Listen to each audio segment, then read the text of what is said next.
Hey, welcome in. Well, as you know, I'm a big fan of Victor Davis Hanson, and the videos I've done on his articles have been pretty popular. There seems to be a lot of interest. So, the thing about Victor Davis Hanson is that he writes a lot. He writes a lot of articles, far more than, video interviews and TV appearances. There's just a lot more of his writing out there, and it's constantly coming out. So, going through his articles is a great way to dig a little bit deeper into a lot of his ideas and what he's thinking that you wouldn't get from just watching video clips of him. So I'm going to try and do, at least one a week, Victor Davis Hanson, because they're a lot of fun and people seem to like it. So why not? And he's a very smart guy, and I think we can all benefit from him, from his ideas. So anyway, let's get into this one. This is called the Steele Dossier Bacillus. This is from National Review, which is just one of the outlets that he writes for. And this is from January 7th, 2020. So the Steele Dossier Bacillus. And what he's talking about here is really the wreckage of that's been left in the wake of the Steele dossier, of those who cynically used it to try and hurt Donald Trump. And we can see here he starts, those who trafficked in the dossier's concocted mess were infected, and the reputations are now declining.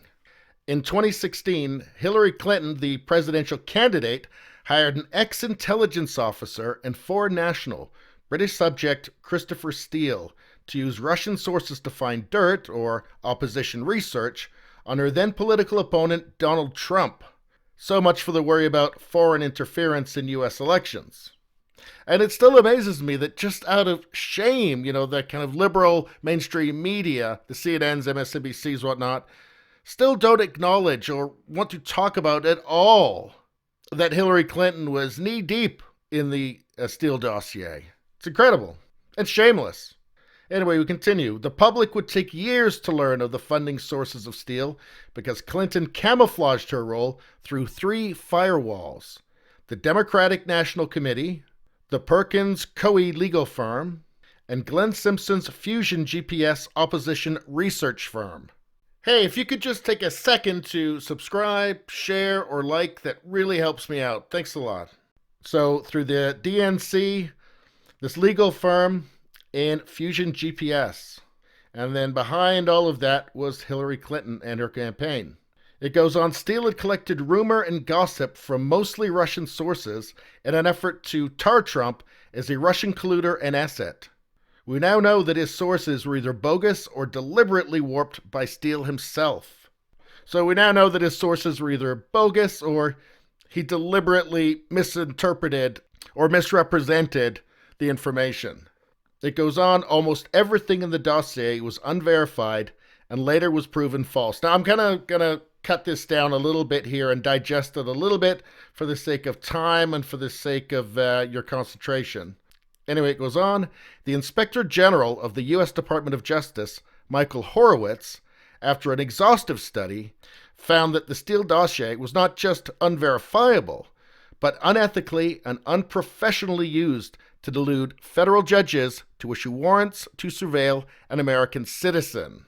Now let's go to, I just want to show you something quickly here. And this is from Rolling Stone, which you might think would be an unlikely source, but it's written by Matt Taibbi, who's an excellent journalist. He's definitely on the kind of left side, but he's an excellent journalist and has a lot of integrity. We see corroboration zero. An Inspector General's report reveals that the Steele dossier was always a joke. So this is referring to the Horowitz report. So, there's rational actors on both sides who recognize that this was unethical and unprofessional. Anyway, let's move on. As a result, all who trafficked in the infectious dossier, as if it were factual and disinterested, have lost all credibility. Many are now seeing their careers demolished and in ruins. Here is a small sampling of reputations that were marred or destroyed. Now here's one, Rachel Maddow. She's pretty obvious. She is a Stanford graduate, Rhodes Scholar, and MSNBC host. And she is emblematic of how academic progress often accompanies ethical and intellectual regress. Ooh, that's pretty harsh. She cited the Steele dossier chapter and verse as factual in making her arguments that Trump was dishonest and amoral and therefore an illegitimate president who should be removed. It will be difficult for any audience to take Maddow's on-air assertions seriously in the future. She rose to high ratings promoting the dossier, and she will likely suffer the consequences in reverse. And MSNBC's ratings are way down, including hers. So while she'll always have that hardcore base that just will believe anything she says, everybody that still had a few brain cells to rub together dropped her. And, amongst the wider culture, she could never be taken seriously again, and that's her fault. I mean, was she a true believer or a cynical self-promoter? Well, who knows? And here's James Comey, which is a big one. It is no exaggeration that James Comey, the former director of the FBI, knew intimately of the dossier, approved its use to spy on American citizens and to launch an investigation into Donald Trump's purported Russian connection, and then serially lied about both the dossier's authenticity and his own agency's use of its author, Christopher Steele, who at times was a paid informant of the FBI.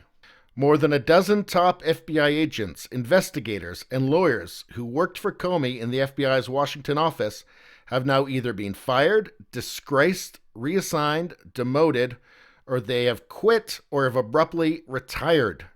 The common denominator to all their fates is that in some fashion they either leaked false information to the media, knowingly broke the law, lied to federal investigators, altered documents, deluded federal judges, or were afraid that something they had done would surface. Trace the origins of such misbehavior, and at its front will be the sensational Steele dossier and the nearly religious belief that it either was true or should be true or somehow could be made to be true. And I think this kind of mirrors also the media, and Rachel Maddow in particular. There was just a fanatical zeal in holding on to it, or that at least it would lead to something, or something about it was true. There was something there. Here's James Clapper and John Brennan, and they're awfully fond of being on television, aren't they? James Clapper, the former director of national intelligence under Barack Obama, and John Brennan, the former CIA director, both previously had been caught lying under oath to Congress, so that's a bad start. That both directors were deeply involved in spreading the dossier around Washington, leaking its comments, and then denying their roles while they worked as paid television commentators on CNN and MSNBC, only ensured the rapid erosion of their Beltway careers and reputations. And both still may have a rendezvous with federal prosecutors in regard to the dossier. Yeah, I mean, there's still investigations underway at the highest levels, and they're both proven liars. And I would think both of them would be sweating. I don't know, have they been on CNN and MSNBC lately? I don't know, would they dare put them on? I don't know, let me know in the comments. I haven't seen that. And then we get to the FISA court, itself the United States Foreign Intelligence Surveillance Court. A number of federal judges approved FBI and DOJ requests to surveil Carter Page both before and after the 2016 presidential election, supposedly as a way to learn of Trump-Russia collusion. None of the judges seriously probed governmental lawyers about the dossier before their court. Although they were told in a footnote that it was a product of opposition research, apparently none asked the nature of such sponsorship. And these are chickens that I think are coming home to roost because, yeah, they were lied to, but it seems like they were maybe willingly lied to, as in they didn't mind being lied to so much.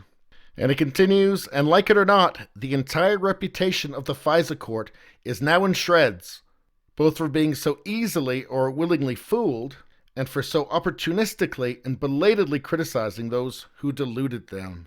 And I want to show you something else as well here. And this is from rawstory.com, which is a very left-wing site. And we'll see evidence of that a bit further down in the article here. And here we have, and this is from a left-wing site, which is, I like to use left-wing sources where I can. And the headline is, Devon Nunez fumes after FISA court picks Obama administration lawyer to oversee reforms. And I think this looks bad for the FISA court. Anyway, Raw Story says, during an appearance on President Donald Trump's favorite morning news show, of course, it's Raw Story, so they have to say, there's no reason to say Donald Trump's favorite show, but it's Raw Story. Nunez slammed the appointment of Chris, who in the past had written articles that were highly critical of Nunez, and his attempts to claim Trump had been framed by the FBI. So this is the guy the FISA court picks to oversee reforms at the FISA court. And we see here that Raw Story gets another little dig in. Nunez had been sulking about Chris's appointment for days now. Well, that's not very objective, is it? But they do quote Nunez here. Of all the people in the swamp, this is the guy that you come up with, Nunez said. The guy that was accusing me of federal crimes? The guy that was defending the dirty cops at the FBI? The court must be trying to abolish itself. There is long-term damage. So, again, the FISA court, if it needed more bad press, well, it just got it. And I think a possible likely outcome is that the FISA court ends up getting shut down. Is that good or bad? I don't know. Anyway, let's move on to Hillary Clinton. There are complex federal election laws governing the role of foreign nationals and their U.S. handlers interfering in an American election. The public became more aware of such statutes, paradoxically, because Hillary Clinton, almost immediately after losing the November 2016 election, claimed that she was defeated only because Donald Trump had colluded with Russians. And he uses the word paradoxically there, which is apt. Ironically, the origins of that claim were the Steele Dossier, which Clinton herself had paid for and then hidden her sponsorship. In other words, while the dossier swept through the media, helped to prime FISA warrants, played a key part in launching FBI investigations, and ultimately kickstarted the Robert Mueller special counsel investigation, Hillary Clinton remained immune from scrutiny.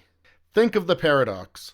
While Clinton pounded President Trump for supposedly using Russians to win an election, she herself had used fraudulent Russian sources to obtain political advantage by smearing her opponent, apparently in the expectation that she would win the election and her modus operandi would never be discovered. Or, if Steele's work were publicized and thus discredited, her own fingerprints would never appear.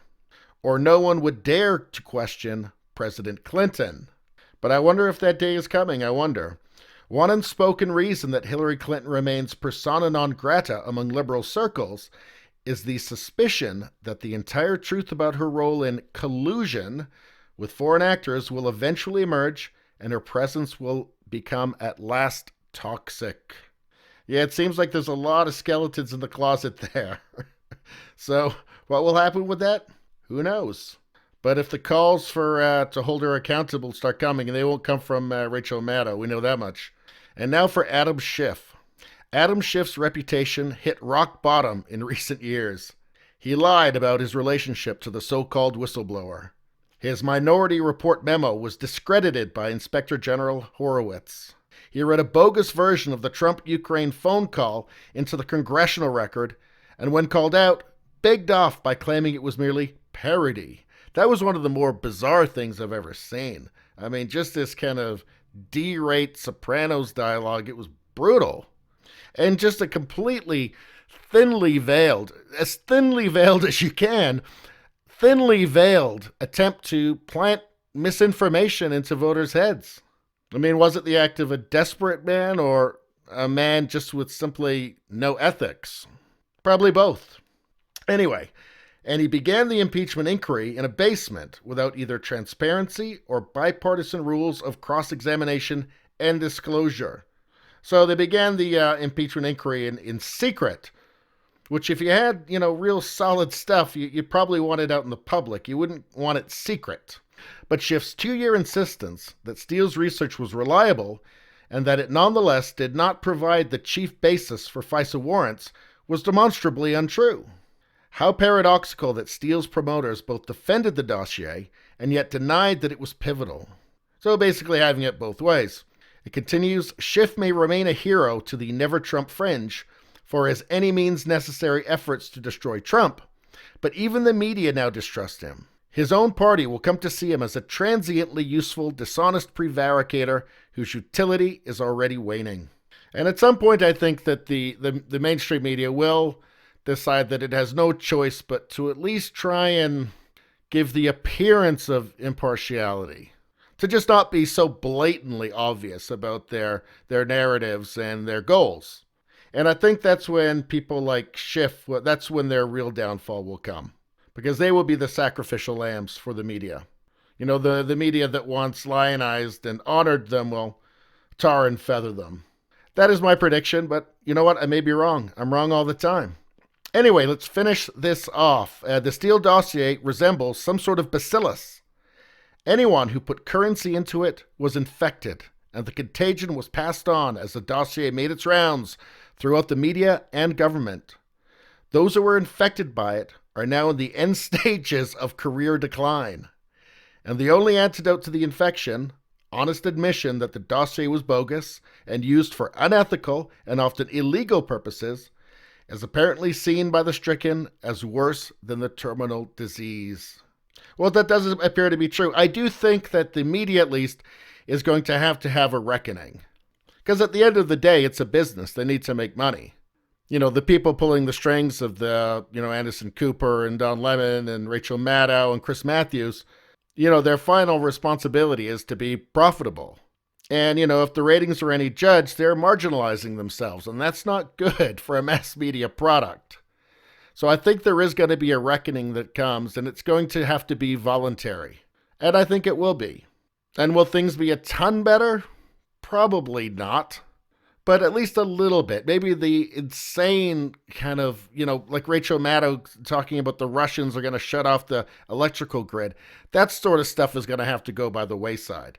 And just simply, like the Covington kids, for instance, those Covington Catholic kids, the way they jumped into that. Well, now there's been a reckoning on that from the courts, where CNN has just had to settle a huge case, $275 million. What Nick Sandman of the Covington Catholic got, we don't know. But it's going to have to be fairly big, and it is kind of an admission of guilt for CNN. Because everybody knows they didn't want this to go to Discovery, where everybody can look at their emails and text messages and the conversations behind the scenes, which would probably be pretty damning. From the way they treated those poor kids, you can only assume so. So anyway, my point is that there is going to come a reckoning, and they're going to recognize that they have to be a little bit more careful before they just jump in with 24-hour news coverage on unsupported leaks and that sort of thing. And, trying to police Twitter mobs. Anyway, I thought this was an excellent article, and I think that it's quite true. This Steele dossier has been a poison. It's been a poison to the Democrats. It's been a poison to the media. And I think it's just been a poison in general, because it's prevented, it's taken away a lot of energy from the Trump administration that could have been used well. It's taken a lot of energy away from Democrats who could have been looking for ways to cooperate or find compromises with the Trump administration. It's been really a curse.